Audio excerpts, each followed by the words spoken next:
Session is going to be the global struggle against free trade agreements and the fight particularly against the Trans-Pacific Partnership and particularly the context of where anarchists, the role that anarchists can and should play in this struggle, and also the broader picture of global solidarity in fighting these terrible agreements. So I'm going to introduce myself and then allow each of the speakers to introduce themselves and then give a bit of context, and then we'll go into the panel. So my name is Adam Weissman. I work with a coalition of organizations called Trade Justice New York Metro. Within that, I work with a group called Global Justice for Animals and the Environment, one of the coalition groups. And I'll go down this way.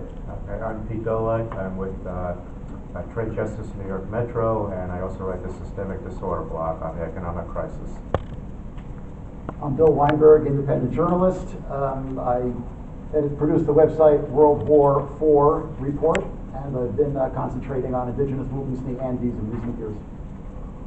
Hi, I'm Hsin-Hui Hsu. I'm with Taiwan Not for Sale. We are working on the controversies around the CSFTA in Taiwan. Hi, my name is Bernadette. I'm with the US chapter of Bayan. We're a Filipino-American umbrella organization that was founded in 1985 in the Philippines, but we have a US chapter here. And I work with Hsin-Hui on a coalition called Asia Pacific Not for Sale. Okay, and so just to give people a sense of the format of the event, we're going to begin with a panel that's going to last, speakers are going to last about half an hour. After that, we're going to have about 15 minutes for questions and answers, and after that, we want to get into more of a discussion of concrete actions that we can take, and by then we'll probably be over time. So, just to frame things a bit, for generations, social movements and the capitalist class, through the tool of corporate power, have contested control over common resources and public policy, with control of the state and those resources controlled by the state, in flux between control by those two forces. As anarchists, we are naturally fairly wary of the potential for state corporate collusion and the role of the state in very enthusiastically surrendering control of the commons to capitalist power. And so perhaps it's for that reason that anarchists have historically played an important role in the fight against neoliberal free trade agreements, against corporate globalization agreements designed specifically to push an agenda of deregulation, of liquidation of the commons, pushed by governments on behalf of corporate power. Anarchists, though, have, unfortunately for the last decade or so, been a much less visible presence, at least within the US, in the movement against corporate globalization. But in that time, resistance has continued worldwide, from mass mobilizations in Colombia against the deadly and destructive US-Colombia Free Trade Agreement, to militant resistance in South Korea by a populace fighting police brutality and water cannons to stop the disastrous US-South Korea Free Trade Agreement, to the fight today against the TPP and other agreements that we'll be hearing about. So the speakers are going to fill us in on some of these fights worldwide, struggles in Peru, Mexico, the Philippines, and Taiwan. And some of the context that we'll also be looking at is both the expansion of the neoliberal agenda, this push for the destruction of the commons and the destruction of popular control and self-public interest regulation, but also the current context of warring empires. As anarchists, we've always, perhaps unique to the left, taken a neither east nor west perspective that, unique is perhaps an overstatement, but that is critical of, that refuses to fall into one camp or another and paint the enemy, simplistically paint the enemies of our enemies as friends, but that is legitimately suspicious of illegitimate authority and power in all its forms, and consequently stands against oppression consistently, rather than looking the other way on oppression that is not within the empire that we are focusing on facing.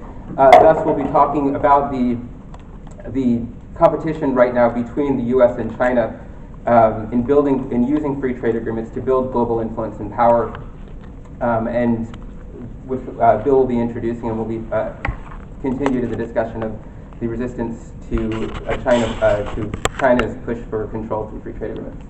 So, without further ado, I will welcome Pete, who will give some context on TPP. Okay, thank you, Adam. I know there's sometimes a tendency, although everybody who finds out anything, as soon as they hear about the Trans-Pacific Partnership, without exception, people are horrified by it. Although at the same time, there's a tendency among some people to say, well, it's business as usual, this is what they're doing, it's just more of the same. And this really isn't more of the same. This actually represents a dramatic stepping up of the drive for corporate domination of the world, all the world's resources, all the world's people, with, of course, US-based multinationals at the top of that particular pyramid. I assume everyone here is familiar with NAFTA, the North America Free Trade Agreement. Basically, NAFTA is a starting point for the negotiations of the Trans-Pacific Partnership. This is intended to go well beyond that.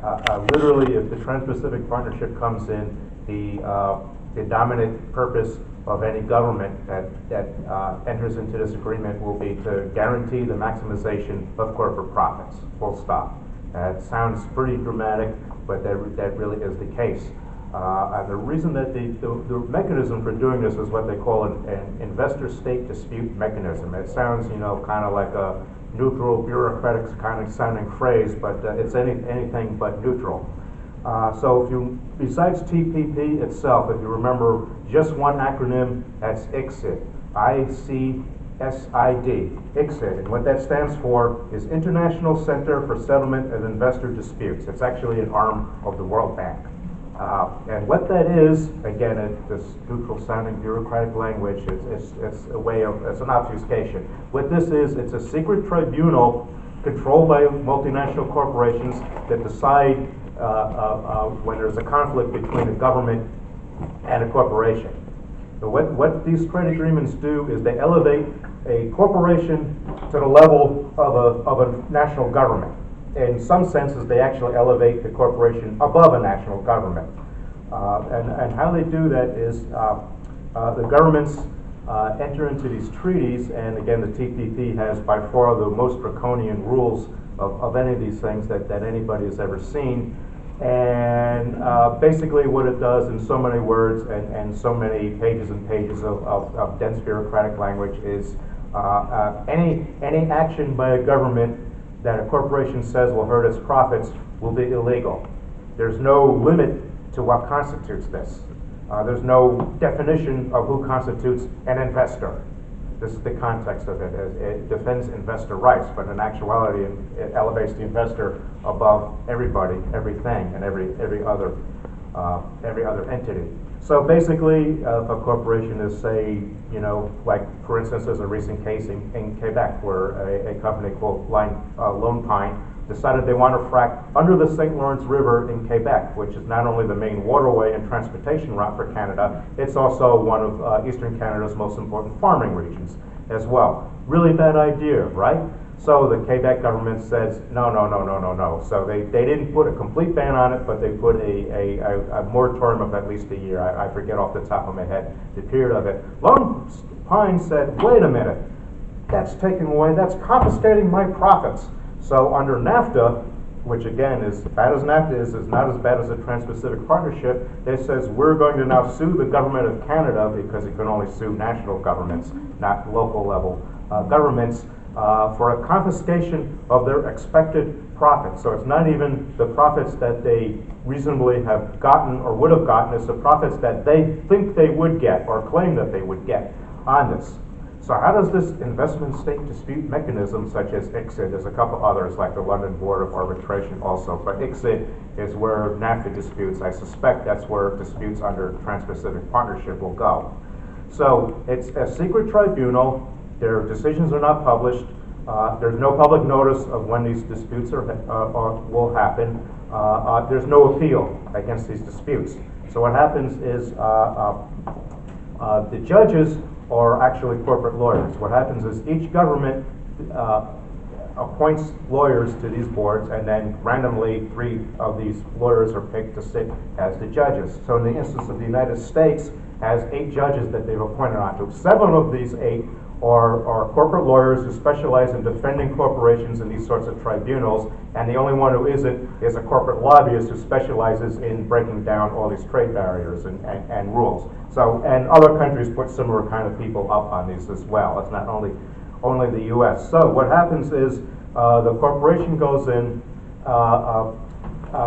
and they said, they're taking away our things, and so the corporate lawyers say, gee, that's really a shame, and almost invariably they say, oh, they root for the corporation. This now becomes the new floor. So as more and more draconian and really unbelievably bad rulings get made, that now it concentrates more power on the concept of corporation, because more and more now comes under this rubric of oh, well, you're confiscating away their profits. There's a case in Australia, and one of the judges hearing the case between Australia and Philip Morris is a lawyer who works for, who specializes in this for New Zealand, who's a New Zealand lawyer who specializes in defending these kind of cases for corporations, but is now one of the judges in the tribunal hearing the case between Philip Morris and Australia. It's the same kind of thing. Basically, Australia has strong rules against advertising for tobacco. Went all the way up to the Australian Supreme Court. Australia won every time. So Philip Morris said, well, we want to sue, but so what they did is they actually looked around to see what countries that Australia had a treaty with. So Hong Kong had a trade agreement, with a bilateral agreement with Australia, moved a couple of assets to Hong Kong, declared itself a Hong Kong company, is now suing as a Hong Kong company, even though there are no basis there. So basically, if you have a post office box in a country, you're now eligible to sue for your confiscated profits. So this is the mechanism that they're doing it, and this has been negotiating in secret. There's 605 corporate lobbyists who have access to the treaty, who have access to the trade negotiators. None of us do. And so as they go along, so they're completely shaping this. It's being done in secret. It's actually been declared by the Obama administration as a state secret. So not even members of Congress are allowed to do this. So the more ruckus we raise, that's the only way this is going to be stopped from the grassroots. Thanks, Keith.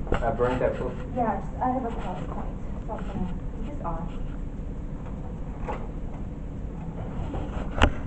various part of any presentation is turning on the projector. Yeah. Does anyone know? I could work on it.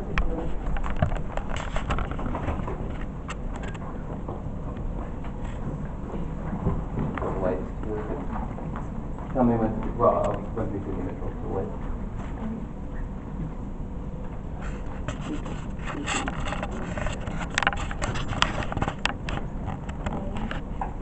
Do you need the light to get it? Yeah, but I don't know how. There should be a button on your keyboard that. No, you don't have that button. Your control panel, maybe we have a thing for switching to. Zach, My control. do you know how to do this on the Mac?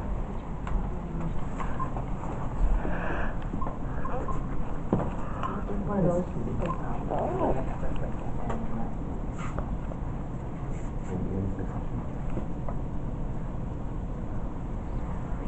Is there a thing to go to search? If you go to the Apple menu, maybe it's a thing to monitor system preferences, the monitor system.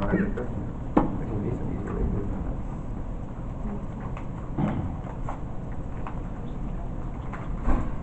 You want to maybe have those while we're doing this over time? Sure, you know what, I'll just stop Joel for, We can get to work. Okay. Okay, I'll get started. So, how many people here know where the Philippines is in the world? You'd be surprised, a lot of people actually don't. So, it's a country in Southeast Asia. Sorry, that sounds so basic, but there are really people in this world who don't know what that means. Just to continue with what was just shared, our view is that the TPP is really the centerpiece for what is being called this so-called U.S. pivot to Asia. Awesome, thank you. Right. You're in the display? Sorry? Oh, Yay, okay, yeah. look at that.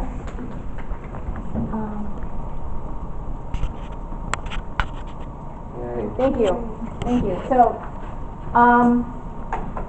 So the Philippines is a country in Southeast Asia. It's an archipelagic country. There are over 7,000 islands. It's a former direct U.S. colony. How many people know that? It's a former U.S. colony, and that the U.S. has been there for 116 years. It's a former site of the largest U.S. permanent bases. And it was declared by the second Bush administration as the so-called second front to the global war on terror back in 2001. How many people knew that? Okay. It also has a neoliberal ruling system. It's a source of cheap raw materials. In the Philippines, you can find everything. You can find a lot of agricultural goods, oil. You can find oil there. You can find bauxite, which is very valuable. You can find natural gas. You can find gold. You can find nickel. You can find copper. You can find all types of minerals. And the impact of neoliberalism in the Philippines is such that we have what you call an import-oriented, export-dependent economy. How many people know what that is? So we have no basic industries in that country. If you go there, Filipinos can't find work. That's why they come here, or they go abroad to look for work. That's why they are forced to migrate. I mean, in fact, almost 5,000 migrate every day just to look for work. So when you're import-oriented, export-dependent, you're living in a case of chronic debt. It's agriculturally backward. The economy in the Philippines is based on agriculture, and there's no decent agricultural industry in the Philippines. If you recall, in your world history classes, ancient Mesopotamia, that's still how they farm in the Philippines. The locals still farm like the ancient Mesopotamians. They just use animals. They don't even have modern agricultural technology to assist. Neoliberalism for us means a corrupt government. That's one of the features of neoliberalism in a poor country, is a corrupt fascistic government. And we cannot extract neoliberalism from militarism, because the Asia-Pacific region is not only home to 61% of the world's labor force, it's also crucial to trade and commerce. U.S. economic hegemony is tied to its export position in the Asia-Pacific region. That's why we have bases. Bases are historically function to control the shipping lanes of trade and commerce, not for defense at all. And in the Philippines, we have state repression and the human rights crisis. That's also a feature of neoliberalism. So this is a list of the top foreign corporations in the Philippines as of 2010. And if you notice, they're mainly mining corporations. Like I said, the Philippines it's one big well of natural resources, and they're cheap. They're very cheap, and it's all deregulated. There's no real laws that limit foreign investment, so investors just go in and literally pillage and rape the land. And there's also a large corporate agribusiness in the Philippines. So the presence of foreign investors and foreign corporations is very big. There's also the reality of development aggression and ecological crisis in the Philippines. So many people here know that not too long ago there was a major typhoon in the Philippines that killed hundreds of thousands of people, and it made the news. Floods, flash flood, rain, and hurricanes, they don't necessarily provide an impact that can kill people. What kills people are flash floods. Flash floods are not created because of weather patterns per se. Flash floods are created because there are no more trees in the hills. When there are no more trees in the hills, there is nothing that protects those communities from flooding. And that type of impact is what is destructive. That's what kills. So let's be clear that the death toll in the Philippines because of hurricane or typhoon Haiyan was not because of a natural disaster. It was because of the presence of foreign mining corporations. It's because of this pillaging in the land in the name of development. That is what we mean by development aggression. So, of course, the operations of these foreign mining corporations, or any foreign operations for that matter, these extractive industries also not only contaminate the environment, they alter the weather patterns. So actually Haiyan was, or Yolanda, was the fourth typhoon that year. Thank you. Like I said earlier, neoliberalism is militarism. Neoliberalism is war. It's not just unequal economic policies, it's war. So my family actually I grew up in a Navy base here. My father was recruited to the US military straight from the Philippines. So it's in our family because, you know, we're a neo-colony of the US. And with regards to the Trans-Pacific Partnership, the Philippines is not officially a part of the TPP, but the Aquino government has signified that it intends to join. And the Obama administration has also signified that it wants to include the Philippines. What is holding them back are provisions in the Philippine Constitution that basically restrict the percentage of foreign ownership of assets in the Philippines. And so, and these provisions were hard won from people's struggle. And now the Aquino administration, a neoliberal administration, is moving to amend the Philippine Constitution in order to allow greater foreign investment to come into the country. I tend to call it deja vu in Peru because it's such a clear-cut analogy to what happened in Mexico with the Zapatista rebellion of 1994, which of course the Zapatistas took up arms at exactly the moment that the North American Free Trade Agreement, NAFTA, took effect. And probably most of us are aware of what the connection was there. In preparation for the North American Free Trade Agreement, the Mexican, what was then a one-party dictatorship, pushed through Congress and approved provisions which actually changed the Mexican Constitution, which allowed for the communal lands of the peasants to be privatized. Now, when Bernadette talks about the hard-won gains of popular movements, this is something which goes all the way back to the Mexican Revolution and to Emiliano Zapata, now over 100 years ago. The lands were constitutionally protected as inalienable and could not be bought or sold. They belonged to communities in perpetuity. And that changed with the changes to the Mexican Constitution, which were put through in preparation for NAFTA in 1993. The communal lands could then be privatized in anticipation of all of the investment which was going to be flowing in for the agribusiness section. They wanted to consolidate more and more hands into the agro-export economy, as opposed to peasants who were growing rice and beans and maize to feed Mexicans and to feed local communities.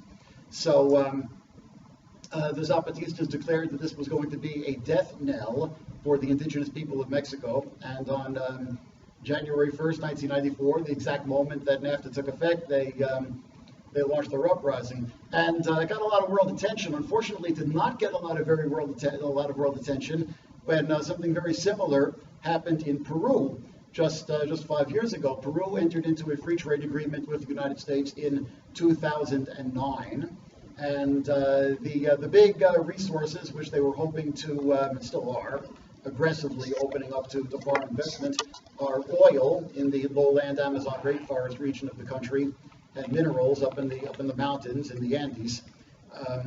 And similarly, as a hard-won gain of popular struggles in Peru going back really since the 1960s, a lot of this land was controlled by peasant and indigenous communities, and it was titled to peasant and indigenous communities.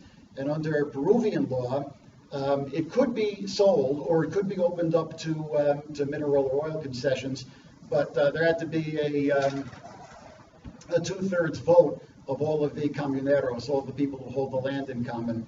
So in preparation for the FTA with Washington, the then president of Peru, Alan Garcia, was given special powers by the Peruvian Congress, where he could actually change the law by decree. He could merely promulgate a law by decree, and Congress wouldn't have to vote on it until Congress could repeal it after the fact, but it would have force of law, completely undemocratic. So under some of the legislative decrees which were pushed through by Garcia at this time, they lubricated the process by which these communal lands, which belong to peasant and indigenous communities, could be sold off, privatized, or open to oil or mineral concessions from a vote of 51% to a vote of 2/3. And there was also one legislative decree where if the corporations and the communities were at odds over the terms for a concession, the government could actually step in and override the local community and impose its own terms. So as in Mexico, there was an uprising about this, where the indigenous peoples, particularly in the Amazon rainforest region of the country, where vast areas of land have been, over the past generation, have been titled to indigenous communities, they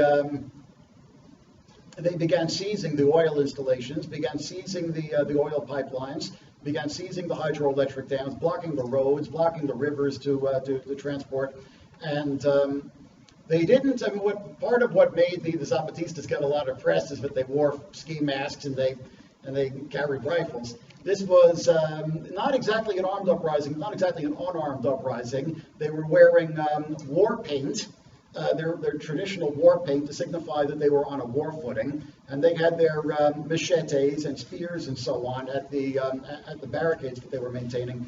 And all of this came to a head in June of 2009, almost 20 years to the day after the Tiananmen Square massacre in China. There was what was called the Amazon's Tiananmen Square, where the Peruvian military opened fire on a blockade of the indigenous peoples who were blockading a road, and the Peruvian military opened fire, and something like 30 people were killed, and never a clear death count has been established. And after this, the movement merely began to spread, and indigenous peoples and peasants in the highlands as well, in solidarity with those in the rainforest, began blocking the roads and seizing mineral installations and so on. And even the urban workers in Lima held a one-day general strike in solidarity with the indigenous peoples in the rainforest. So then the government sort of realized that they had overplayed their hand, and just as the government of Carlos Salinas in Mexico in 1994 was humiliated of having to sit down and negotiate with indigenous rebels wearing ski masks, the government of Alan Garcia was humiliated of having to sit down and negotiate with indigenous rebels wearing face paint. And in fact, that happened. And the most egregious of these legislative decrees were overturned. So this was a real victory. Right now, these struggles are continuing. There's a place way up in the mountains in the north of Peru called Conga, where the firm Newmont Mining of Colorado wants to develop the world's largest open pit gold mine in a place where there are these beautiful alpine lakes, and the indigenous peoples are occupying it. The local peasants are occupying it. And this is continuing right now, a situation which needs far more attention from the outside world. Just one thing I'd like to say, one thing I'd like to point out is that in 2010, 1 year after Peru entered into a free trade agreement with the United States of America, Peru entered into a free trade agreement with the People's Republic of China. And just last year, China actually overtook the United States as the single largest foreign investor in Peru's mineral sector. So there is definitely sort of an imperial rivalry which is playing itself out throughout the entire Pacific Rim region between the United States and China, and the TPP is a part of this. This is sort of the U.S. agenda, and China has got its own similar project which it's working on, the free trade area of the Asia Pacific. And a lot of countries are in one process, a lot of countries are in the other. Peru is in the TPP process, and there are some countries like Vietnam which are in both processes. So, I'll just end by saying that the whole anti-globalization movement, which came together around Seattle and really slowed down the whole globalization process with the World Trade Organization and so on, was kind of derailed after 9/11, unfortunately. But that there's a direct evolution from the Zapatista rebellion to that, and I think that it's incumbent upon us now. You know, the cycle is coming around again, because with the TPP, they're coming back for more, and to an extent that on a much more globalized level and a much more aggressive level. So I'm hoping that we can draw inspiration from and really help to build together a movement with the indigenous movements, a global movement with these indigenous struggles in Peru and elsewhere in South America and across the Pacific Rim region. An example of one country, Bill was talking about countries that are sort of being pulled from both directions. Taiwan is an excellent example of that problem. So that situation. So we're going to hear now about the very inspiring recent struggle in Taiwan against China's attempt to push a free trade agreement that challenges Taiwan. Well, tell me, you can feel say better than that. Thanks, Adam. So I'm here to present the Sunflower Movement in Taiwan. It's a 24-day-long protest and occupation movement against the service trade agreement signed with China. So basically, this movement is to fight against the cross-trade service trade agreement between Taiwan and China. According to this service trade agreement, Taiwan will open 64 items in the service sectors, and while China will open 80 items in their service sectors. And this trade agreement was signed last year in Shanghai. And before it was signed, our Congress have no idea what the content is, like what's involved in the trade agreement. So it's quite similar to the TPP, like the legislators have cannot really involved in the negotiation process.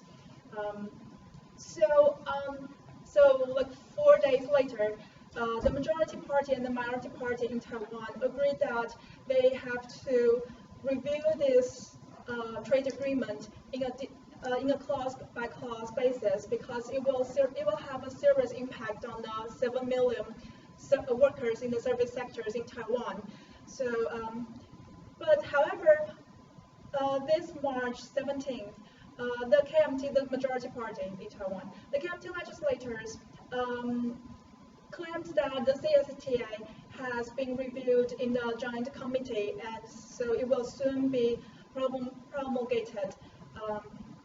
And it outraged all the students and citizens and NGOs focusing on these issues over a year. So that's the outraged people and started the protest. So the controversies around the CSTA basically are because the process, the procedure of signing and reviewing this trade agreement are so undemocratic, and many people are really angry about it. And second, it will threaten many small to mid-sized businesses in Taiwan.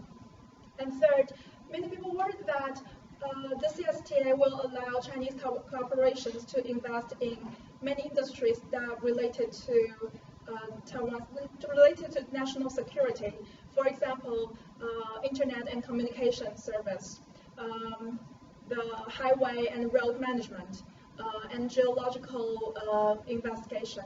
So we open these industries that are relevant to national security. So if once the CSTA is ratified and promulgated, Taiwan's national security is in jeopardy. So the demands of the movement are like withdraw the CSTA. We asked the cabinet to withdraw the CSTA. So the legislative yuan, the Congress, can establish an act to supervise all cross-strait agreement. And not until this supervising act is passed, we can't really review this CSSTA in a more detailed way. And third, people ask for a public constitutional conference because we feel like the democracy in Taiwan is dysfunctioning now, and the legislature have no power to check and balance the administration. So it's a quick timeline. March 17th, the so-called 30-second incidents. So the KMT legislature claimed that the CSTA was reviewed in the joint committee, so it will soon go to the second reading and third reading, like that. So he just read that in the this guy is the chair of the joint committee that day. So he just read that by himself and claimed that it has been reviewed. So that's the second. And it outraged people and NGOs following this topic for a long time. So next day they have an evening concert outside the legislative branch, our Congress. And in the afternoon they okay, let's skip it. Okay. So anyways, listen to that. Okay. So actually they have a very long. They have a 5-hour-long discussion in the afternoon, and they discussed how they're gonna occupy the Congress. So I think that's the exciting part. Right? So once the concert finished, you can see the maps here. Yeah. So the people, an NGO called Referendum for Taiwan, they attacked the front door in the legislative room, and then 15 minutes later, a group of people attacked the side door here, and another 50 students are prepared here, and around 9:30. So they just because it's 9 o'clock, so there are only about 40 policemen staying in the guarding the legislative room. So once they have these two waves attacked, there's no many policemen staying here. So about 50 students broke the side door on the Qingdao Dongwu side and entered the Congress. So that's the very first photo when they haven't turned the light on. And then they use the chair as the barricade. Yeah, that's the photo they sleeping there. Yeah, that's the two student leaders of the movement. Lin Beifang on the right and Chen Weiting on the left.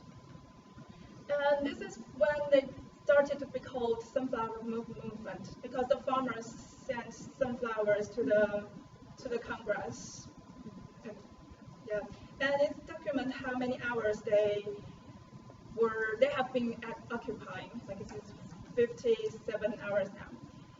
Yeah, and this banner said 75% of Taiwanese people ask for a clause-by-clause review, and they have medical volunteers inside the Congress, and they also use live streaming, so you can see what was happening there online.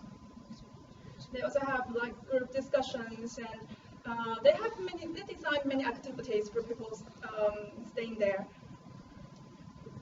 So outside the Congress, people also occupy the streets. Yeah, and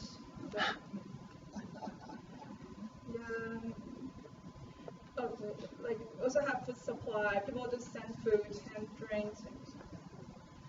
Yeah, and they also have many activities held on the street. Like they have movie screening, they have public lectures. They also have they also tried the deliberative democracy.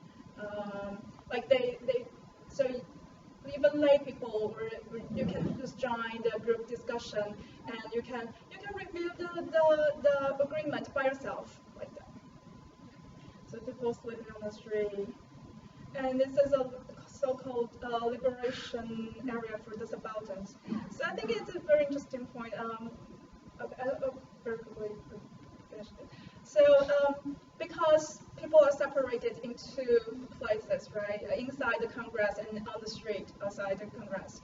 So actually, the communication is not very smooth. Like like inside the Congress, the government tried to stop the internet communication. So like they said, the internet inside the Congress is very slow, extremely slow. So the communication is not very well, and you can imagine it's hard to communicate with thousands of people on the street and make a decision together, right? So that's why they have this liberation area for the subalterns. They call themselves the subalterns. It's kind of a kind of irony, okay.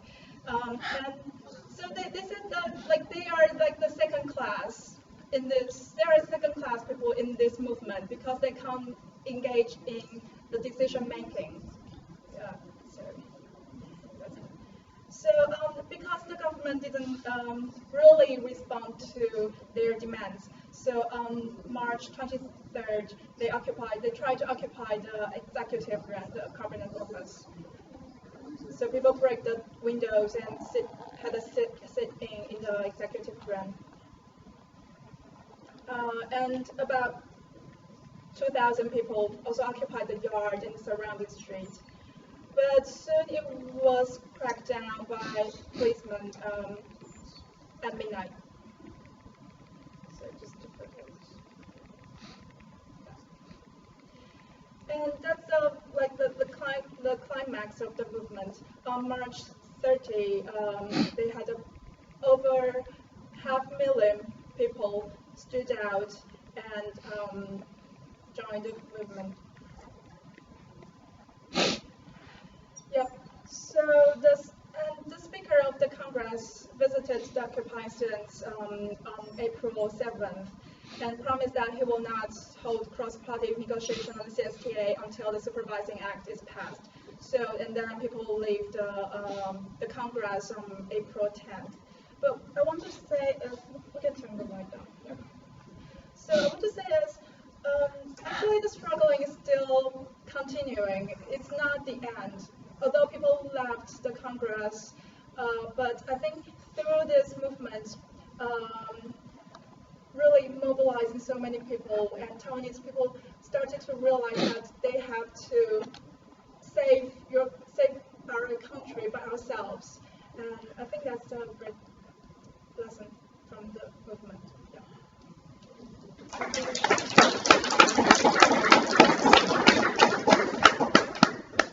Okay, so Tom, is it time?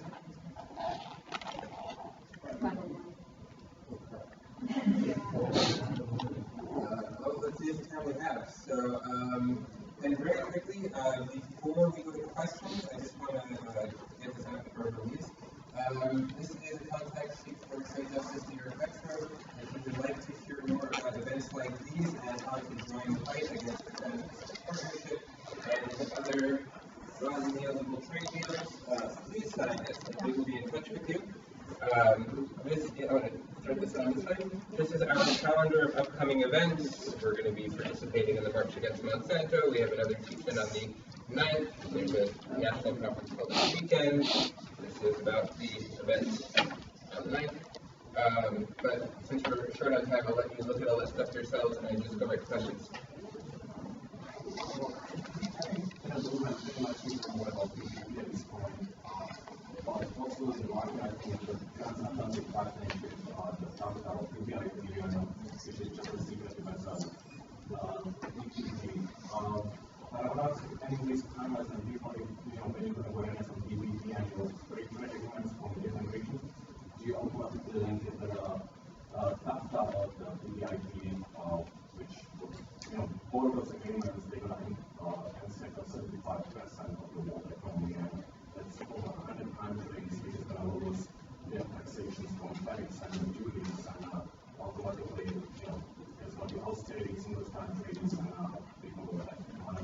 libraries for state validation out there.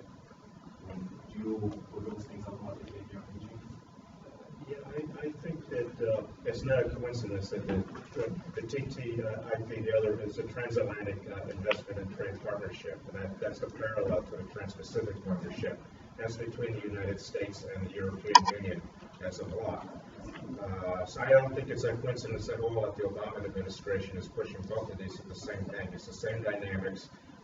Europe, of course, has much more stronger environmental and labor and safety laws than we do in the United States, and the idea simply is for two parts to this. One, U.S. multinationals want to knock down as many European protective laws as possible. Very much companies like Monsanto want to get rid of European restrictions on GMO and GMO labeling. Also, the European multinationals are also interested in this as well. Let's not remember this. Part of the project of the European Union is about the European bourgeoisie trying to knock down all the gains of European working people since World War II and to lower European standards to United States levels. That's very much what the European Union project is about. So it's not somehow odd that the European Union is going into this.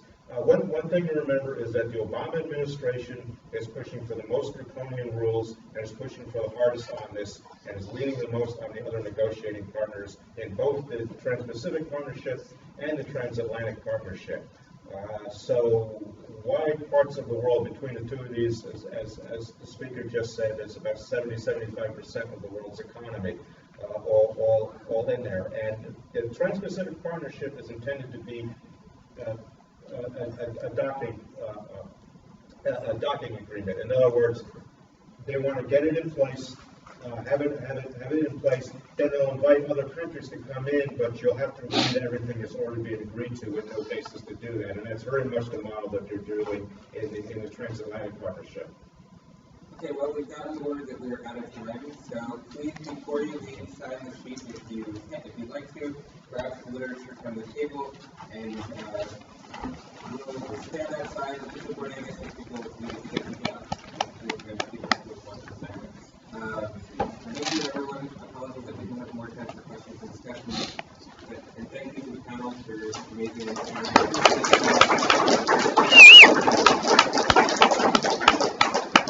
In the U.S., we occupy parts, and Taiwan may occupy the Congress.